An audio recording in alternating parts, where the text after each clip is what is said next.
What if I told you that deep beneath the forests of Michigan lies a secret history of ancient farming far more advanced than we ever imagined?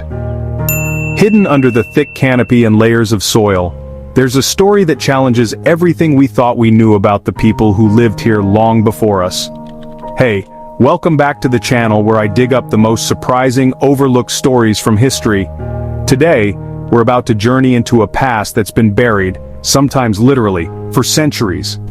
So picture this: archaeologists in Michigan, knee-deep in the soil, have just made an eye-opening discovery. They're not just finding a few arrowheads or pottery shards, but evidence of a whole way of life that revolved around the land. They've uncovered solid proof that Native Americans were farming the land here thousands of years ago.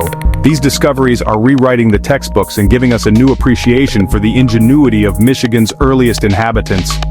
That's right, these weren't just hunter-gatherers roaming the woods. They were skilled farmers, scientists of their time, who understood the rhythms of the earth and the secrets of the seasons. We're talking about organized agriculture on a scale that's honestly kind of mind-blowing. Imagine vast fields carefully planned and maintained, stretching out where you'd expect only wild forest. Let's break down how they did it. These ancient communities didn't just survive, they thrived thanks to their deep knowledge of the land and their innovative farming techniques. These ancient farmers didn't just throw seeds around and hope for the best. They used sophisticated methods like planting in rows and rotating crops to make sure their harvests would be plentiful year after year.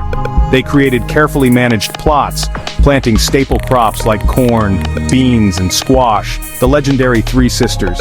These crops weren't chosen at random, they supported each other, with beans climbing the corn stalks and squash leaves shading the soil.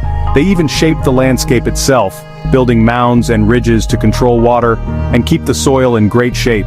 These earthworks helped prevent erosion and made sure crops got just the right amount of moisture.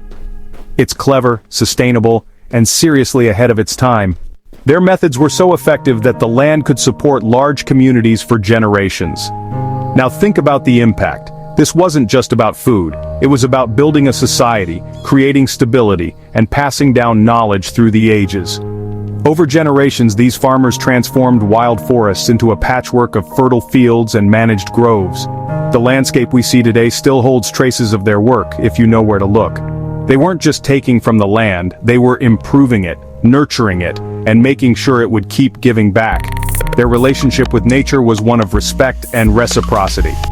This is a far cry from the untouched wilderness myth you might have heard. The truth is, Michigan's forests and fields have been shaped by human hands for thousands of years. And here's why this story matters today. Understanding this history changes how we see the land and the people who cared for it. Recognizing this history is huge. It's about giving credit where it's due, and learning from the wisdom of those who came before us. It shows the resilience, ingenuity, and deep environmental understanding of native peoples, qualities we can still learn from right now. Their legacy is a blueprint for sustainability and respect for the earth. In fact, some modern sustainable farming methods actually take cues from these ancient practices. The Three Sisters method, for example, is still used by gardeners and farmers who want to work with nature, not against it. Plus, honoring this legacy means giving credit to the original caretakers of Michigan's land. Their story deserves to be told, celebrated, and remembered. Wasn't that amazing? The next time you walk through a Michigan forest or drive past a field, remember, you're seeing the results of centuries of knowledge, care, and innovation. If you enjoyed uncovering this ancient agricultural secret with me, hit that like button and subscribe for more wild history adventures. There's so much more to discover, and I can't wait to share it with you. And if there's another hidden past you want me to dig into, drop your ideas in the comments. Let's keep exploring the stories that make our world so fascinating.